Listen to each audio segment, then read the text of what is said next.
나눌 하나님의 말씀은 마가복음 5장 25절로부터 34절까지의 말씀입니다. 마가복음 5장 25절로부터 34절까지의 말씀입니다. 제가 가지고 있는 성경책으로는 신약성경 61면에서 찾을 수가 있습니다.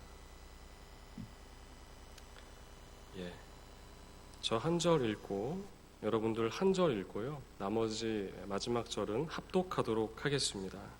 하나님의 말씀입니다. 12회를 혈루증으로 알아온 한 여자가 있어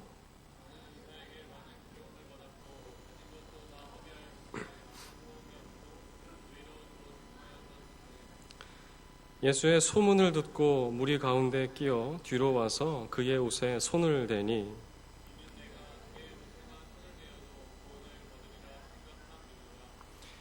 이에 그의 혈루 근원이 곧 마름에 병이 나은 줄을 몸에 깨달으니라.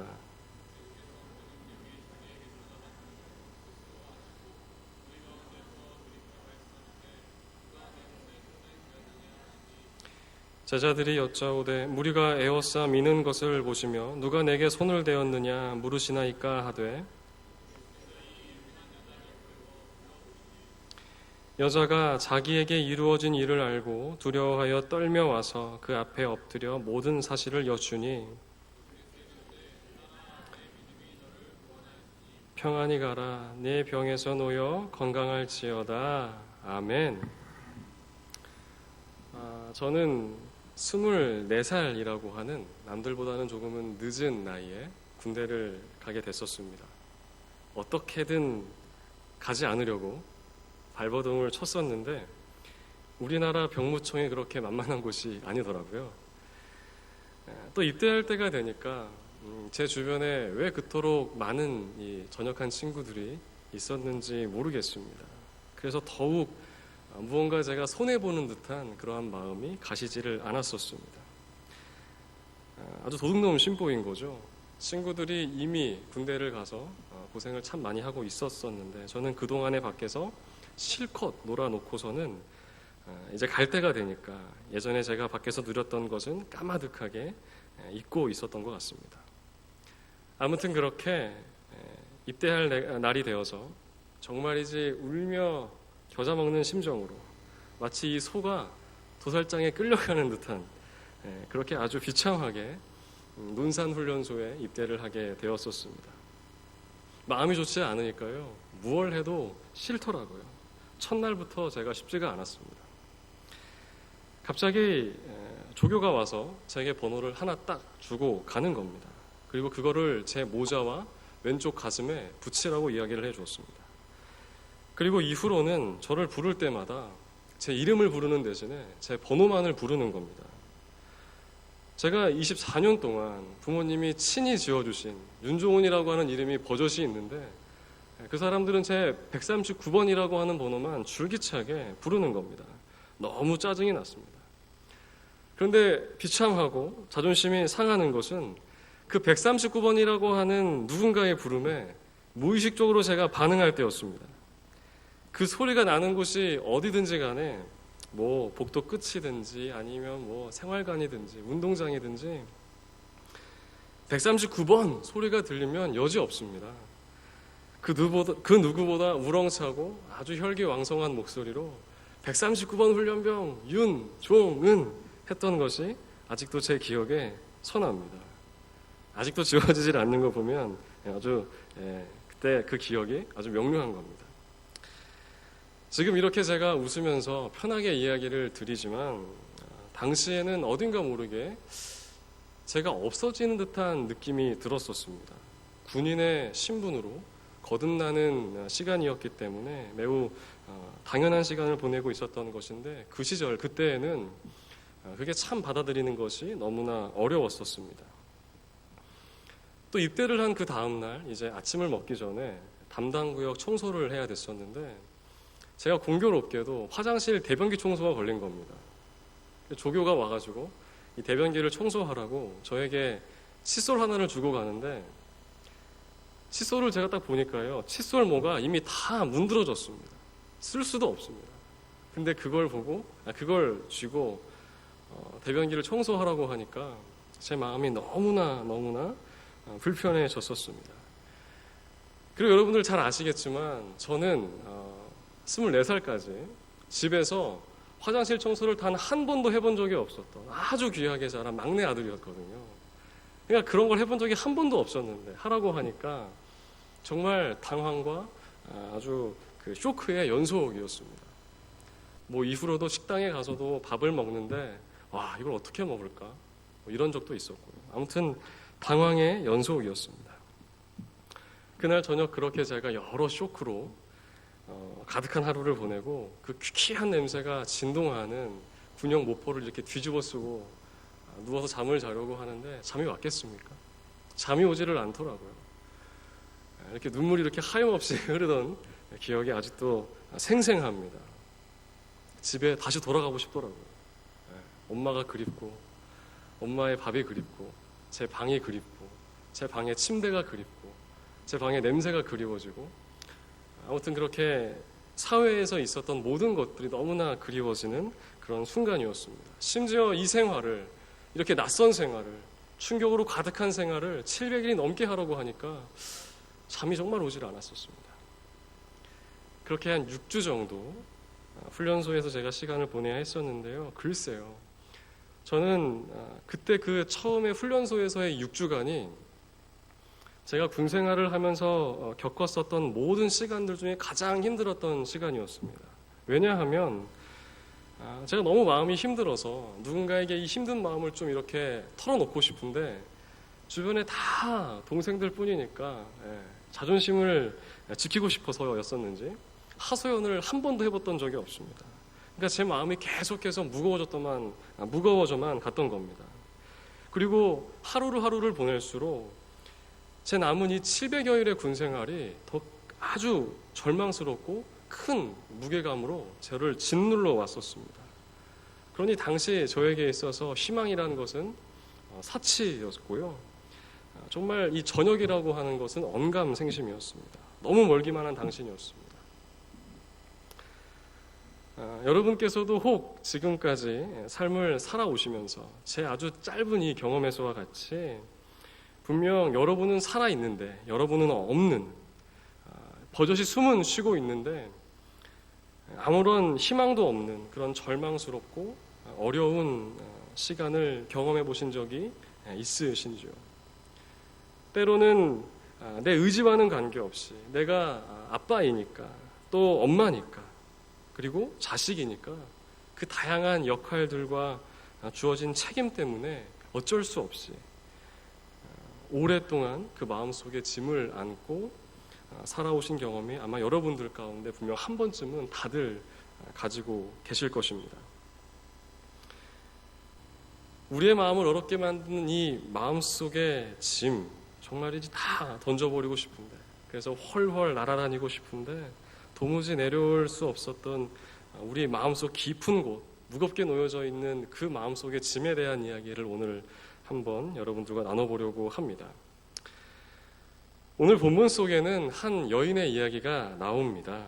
이 여인은 분명 꽤 오랜 시간 동안 깊은 고독과 시리에 빠진 채 절망스럽고 외로운 세월을 보내야 했을 것입니다. 이 여인은 혈루증이라고 하는 병을 앓고 있었는데 레위기에 기록된 거에 의하면 당시 그 혈루증은 부정한 상태 그 자체를 말하는 것으로서 그 병이 나을 때까지 철저하게 격리된 채 삶을 살아가야 했었습니다.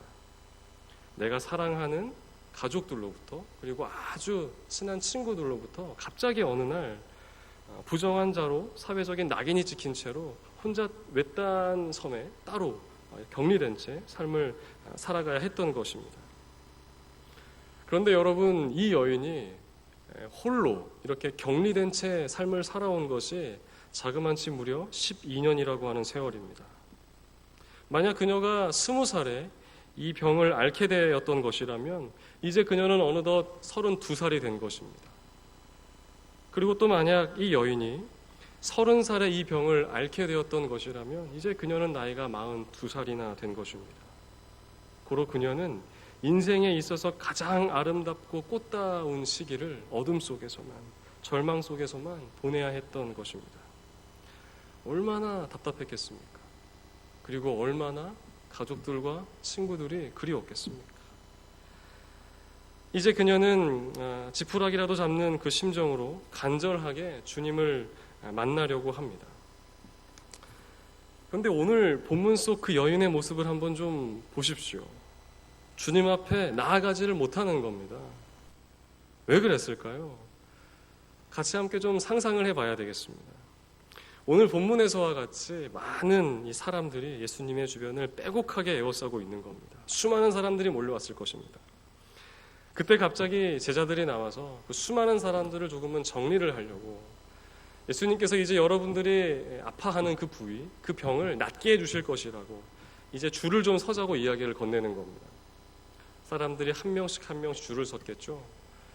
그러자 이제 제자들이 줄을 선 사람들에게 가서 어떤 것 때문에 이렇게 줄을 서 있느냐고, 어떤 것 때문에 예수님을 만나기를 원하느냐고 묻는 겁니다. 어디가 불편하냐고, 어디에 예수께서 손을 얹으셔야 안수해 주셔야 낫겠느냐고 묻는 겁니다. 혈루증을 앓는 그 여인이 그런 광경을 보면서 무슨 말을 할 수 있었겠습니까? 그렇죠? 스스로가 너무 수치스럽고 부끄러운 마음으로 살아온 세월이 12년이라고 하는 것인데 도무지 많은 사람들 앞에서 꽁꽁 숨긴 채 삶을 살아왔는데 그저서야 어떤 말을 할 수 있었겠냐는 말입니다. 아무것도 할 수 없었을 것입니다. 그러니까 오늘 본문에서와 같이 예수님을 직접적으로 대면하려고 하기보다는 사람들 사이에 끼어서 예수님의 뒤편으로 돌아가려고 했던 것입니다. 도저히 예수님을 마주할 용기가 나지를 않으니까 이와 같이 행동을 할 수밖에 없었던 겁니다. 여러분, 제가 여러분들에게 좀 묻겠습니다. 여러분, 사람의 몸의 중심은 어디에 있을까요? 여러분들의 몸의 중심은 어디에 있다고 생각을 하십니까? 우리 몸의 중심은 어디에 있을까요? 곰곰이 생각을 해보면 지금 그 사람이 앓고 있는 가장 아픈 곳이 그 사람의 중심입니다. 우리는 그곳이 어디가 되었든지 간에 조금만 아프고 쑤셔도 우리의 모든 신경이 온통 그곳을 향해 있습니다. 그곳이 어디인지는 정말 관계없습니다. 아픈 곳이 곧 그 사람의 중심인 것입니다. 얼핏 보면 오늘 이 본문 속에 나오는 혈루증을 앓고 있던 이 여인, 다른 곳이 불편하고 아픈 것처럼 보이지만 실질적으로 이 여인이 아파했던 곳은 바로 그녀의 마음이었습니다. 많은 사람들로부터 철저하게 외면을 당해야 했었던 지난날의 서러움과 외로움들, 또 누구에게도 건넬 수조차 없었던 그 답답함에서 오는 내면 깊은 곳의 상처들, 바로 그녀가 겪어야만 했었던 모든 삶의 순간들이었습니다. 고로 그녀는 이제 그 어떤 부분보다 마음이 낫기를 간절히 원하고 있습니다. 이제 그녀가 주님을 향해서 손을 뻗으려고 합니다. 그것도 아주 절박하게. 이제 그녀가 할 수 있는 것이라고는 아무것도 없으니까 많은 사람들을 찾아가 봤는데 도무지 낫게 하는 사람도 없었고, 그래서 허비한 시간과 세월이 이루 말할 수 없었을 테니까요. 또 얼마나 많은 절망을 했었겠습니까? 정말 나을 줄 알고 먼 거리를 찾아갔는데 그 어떤 누구도 내 병을 낫게 해줄 수 없으니까 거기서는 낙심함이 얼마나 컸었겠냐는 말입니다. 제발 내 손끝에 이 예수님의 옷자락만이라도 닿았으면 좋겠다 하는 그 간절한 마음으로 예수님을 향해 손을 뻗고 있는 겁니다. 여러분, 그랬더니 어떻게 됩니까? 예수님께서 당시 수많은 무리로 인해서 이 사람에 치이고 저 사람에 치이시는 그 상황 속에서도 당신을 향해서 그토록 애타게 목말라 하는 그녀의 손길을 분명하게 기억하시는 겁니다. 그러니 오늘 본문에 이렇게 기록하고 있습니다. 주님께서 물으시는 겁니다. 누가 내 옷에 손을 대었느냐? 물으시는 겁니다. 수많은 사람들이 예수님을 이리 치이게 하고 저리 치이게 하고 이게 지금 닿는 것이 누구의 손길인지도 모르겠는데 주님께서는 이 여인의 손길만은 분명하게 기억을 하고 계셨던 겁니다. 누가 내 옷에 손을 대었느냐? 그리고 우리 주님께서 이제 그와 같이 철저히 소외당하고 외면당했던 그 여인을, 어쩌면 세상 어딘가에서 아주 무기력하게 지내고 있었을 그녀를 다시금 예수 그리스도가 있는 세상의 중심으로 초대하셔서 그녀에게 회복될 것과 함께 평안할 것을 선언하고 계신 겁니다. 오늘 보면 34절의 말씀입니다. 예수께서 이르시되 딸아 내 믿음이 너를 구원하였으니 평안히 가라 네 병에서 놓여 건강할지어다. 아멘. 여러분, 우리가 어떤 문제가 생겼을 때 더 간절하게 기도를 드리곤 합니다. 그렇죠? 그렇다면 소위 기도의 응답이란 무엇이겠습니까? 여러분들이 생각하실 때 기도의 응답이라고 하는 그 질문에 어떤 대답을 하실 수 있겠습니까? 문제가 다 사라져버리는 것입니까? 아니면 여러분들이 바라시는 대로 그 문제가 해결되는 것이 바로 기도의 응답인 것입니까? 송구하지만 여러분은 아닙니다. 여러분, 그게 기도의 응답이 아닙니다. 여러분, 기도의 응답이란 것은 이런 것입니다. 문제는 여전히 우리에게 존재하고 있습니다. 문제가 여전히 나를 올가매고 있습니다. 그러나 그럼에도 불구하고 그 문제 가운데 나와 함께 하시는 그 하나님, 나와 같이 아파하시고 나와 같이 고민하시고 나와 같이 애통해 하시는 그 하나님의 임재를 경험하는 것이 곧 기도의 응답인 줄로 믿습니다. 그런데 우리는 계속해서 그 문제가 사라지기를 기도합니다. 그 문제가 더 이상 나를 괴롭히지 않기를 간구합니다. 그러나 사랑하는 성도 여러분, 우리가 먼저 구해야 할 것은 아픔 중에 우리와 함께 하실 그 하나님의 임재인 줄로 믿습니다.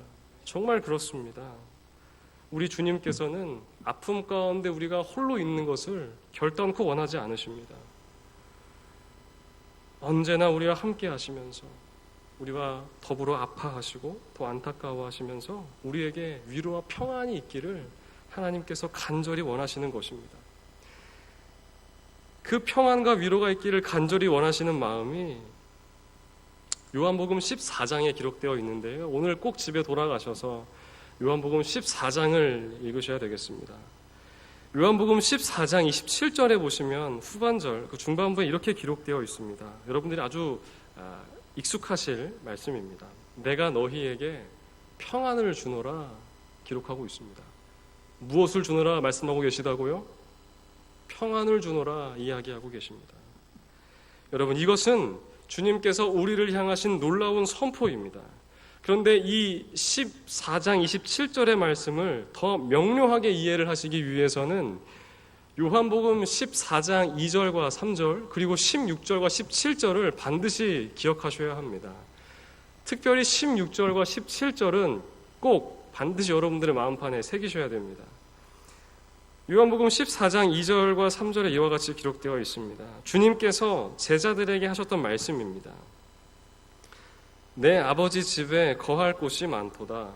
그렇지 않으면 너희에게 일렀으리라. 내가 너희를 위하여 거처를 예비하러 가노니 가서 너희를 위하여 거처를 예비하면 내가 다시 와서 너희를 내게로 영접하여 나 있는 곳에 너희도 있게 하리라. 아멘. 그리고 이어서 나오는 말씀이 정말 중요한 말씀입니다. 16절과 17절의 말씀입니다. 내가 아버지께 구하겠으니 그가 또 다른 보혜사를 너희에게 주사 영원토록 너희와 함께 있게 하리니 그는 진리의 영이라. 세상은 능히 그를 받지 못하나니 이는 그를 보지도 못하고 알지도 못함이라. 그러나 너희는 그를 아나니 그는 너희와 함께 거하시며 그는 너희와 함께 거하시며 또 너희 속에 계시겠음이라. 아멘. 여러분, 이게 무슨 말씀입니까? 여러분, 이게 무슨 의미입니까? 주님께서 언젠가 내가 너희를 떠나서 아버지에게로 가서 훗날 너희와 함께 거할 조소를 내가 마련해 놓을 것인데 그동안 내가 없는 동안 내가 아버지를 만나러 간 그동안 성령께서 친히 너희 가운데로 오셔서 너희들 안에 그가 성령께서 너희와 함께 거할 초소를 너희 마음 가운데에 성령께서 만들 것이다 약속해 주셨던 것입니다. 따라서 여러분, 오늘날 예수 그리스도를 주라 고백하는 모든 사람들의 마음속에는 누가 살아계신 것입니까? 성령께서 살아계신 줄을 믿으시기를 바랍니다. 여러분들 마음속 모든 곳에는 다 성령께서 살아계시는 것입니다. 그러니까 이어서 요한복음 14장 27절의 말씀이 이어지는 겁니다. 그러니까 이 말씀이 의미가 있는 겁니다. 그 평안을 너희에게 주노라. 그 평안이 무엇입니까? 하나님이 함께 거하는 것입니다. 그 평안을 너희에게 주노라. 내가 주는 평안은 세상에 주는 것과 같지 아니하니 너희는 근심하지도 말고 두려워하지도 말라. 이 말씀인 것입니다. 성령께서 우리와 함께 하시니까 너희는 근심하지도 말고 두려워하지도 말라. 주님께서 말씀하셨던 것입니다. 여러분, 세상이 주는 평안은 모든 문제가 다 사라져버린 평안입니다. 문제의 앱센스입니다. 문제가 없는 겁니다. 여러분, 유엔 평화군을 한번 보셨던 적이 있으십니까? 그 사람들 다 무장을 하고 있습니다. 그러니까 그게 어떤 걸까요? 우리가 전쟁을 끝내고 너희에게 평안을 주겠다 이야기하는 겁니다. 그렇죠? 그러나 주님이 주시는 평안은 여러분, 전쟁 중에 임하는 평안입니다. 하나님의 프리젠스입니다. 두려움과 문제, 그리고 아픔과 상처가 여전히 우리에게 남아있지만 그럼에도 불구하고 그런 우리와 함께 하시면서 같이 괴로워하시고 같이 아파하시면서 우리를 위로하시는 그 하나님의 임재가 바로 하나님이 주시는 평안인 것입니다. 어떤 미국의 한 크리스천 상담가가 과학적으로 근심하는 법이라고 12가지라고 해서 그의 글 안에 썼던 적이 있습니다. 과학적으로 근심하는 법. 제가 한번 여러분들에게 읽어봐 드릴 테니까요. 심각하지 않게 그냥 편하게 들어주시면 되겠습니다. 과학적으로 근심하는 법 12가지입니다. 첫 번째입니다. 소문만 듣고 근심하지 말라. 여러분, 이게 뭘까요? 사실 확인을 먼저 하라는 거죠. 카더라 같은 그런 거 믿지 말라는 겁니다. 먼저 잘 확인하라는 겁니다. 두 번째입니다. 나의 근심을 한번 적어보라 이겁니다. 여러분, 우울증 환자들은요 24시간 내내 우울하답니다. 그래서 이게 상담학적으로는 일지기법이라고 이야기를 하는데 그 사람이 하루를 어떻게 보냈는지 24시간을 다 기록해보라는 겁니다. 그리고 시간이 조금 지나서 다시 그걸 확인하는 거죠. 그러면 내가 그땐 별로 우울하지 않았거든요. 뭐 그렇게 확인해보라는 겁니다. 세 번째는 한 번에 한 가지씩 고민을 하라는 겁니다. 잘 고민해야 되니까요. 조금씩 짜증나기 시작합니다. 가능하다면, 네 번째입니다. 가능하다면 고민하는 시간과 날을 정해서 고민하라, 뭐 이런 게 있습니다. 이런 고민이 아니잖아요. 그죠? 다섯 번째입니다. 잠자리에서는 고민하지 말라. 이건 맞습니다. 정확하게 고민을 해야 되는 것이니까 우리가 비몽사몽하면서 고민을 할 수는 없으니까. 여섯 번째입니다. 밥 먹을 때 고민하지 말라. 공감이 됩니다. 일곱 번째입니다. 시간에 제약을 두라. 고민할 때 시간을 정해놓고 하라는 겁니다. 점점 말이 안 되죠? 여덟 번째는 정말 말이 안 됩니다. 찡그리면서 근심하지 말고 휘파람을 불면서 우시면서 근심하라. 뭐 이런 게 있습니다.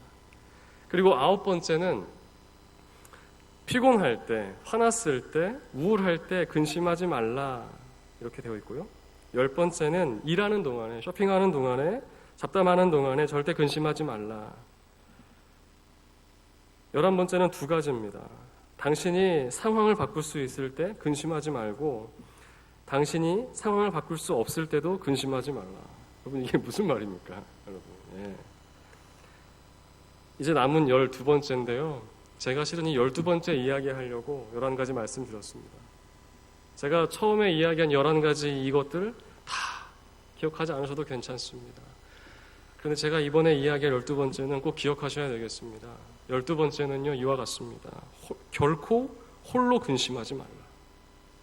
그리고 그 저자가 그 옆에 조그맣게 이렇게 써놨습니다. 주께로 가져다가 그 앞에 내려놓으라. 결코 홀로 근심하지 말라. 주께로 가져다가 그 앞에 내려놓으라. 사랑하는 성도 여러분, 요즘도 홀로 때때로 근심하시면서 괴로워하실 때가 있을 것입니다. 누군가에게 내 마음을 조금은 털어놓고 싶은데 너무 창피하고 수치스럽고 부끄러워서 나만 알고 있는 꽁꽁 싸매고 있는 그런 문제들 아마 여러분들의 마음속에 하나쯤은 다들 있으실 것입니다.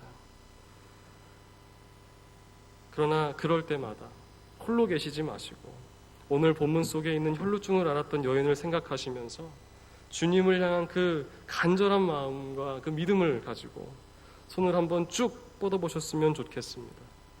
그렇다면 누가 내 옷에 손을 대었느냐, 누가 내 옷에 손을 대었느냐 물으셨던 그 주님의 음성이 오늘도 애타게 주님을 찾고 있는 이들의 마음 깊은 곳에 또 하나의 울림으로 다가올 것입니다. 그 평안을 너희에게 주노라. 내가 주는 평안은 세상에 주는 것과 같지 아니하니 너희는 근심하지도 말고 두려워하지도 말라. 오늘 이 시간 우리가 기억해야 할 하나님의 말씀인 것입니다. 기도하겠습니다. 언제나 사랑이신 성령 하나님, 늘 우리의 모든 문제 가운데 함께 해주시고 그 문제를 위해서 오늘도 어김없이 신실하게 일하고 계심을 믿습니다. 오늘 주신 말씀을 기억하며 주어진 삶의 자리에서 결코 혼자가 아님을 믿게 하여 주시고 나아가 언제나 성령님과 동행하는 삶을 경험할 수 있도록 내 안의 믿음을 굳건히 하여 주시옵소서. 감사드립니다. 이 모든 말씀 우리 주 예수 그리스도의 이름으로 기도드립니다. 아멘.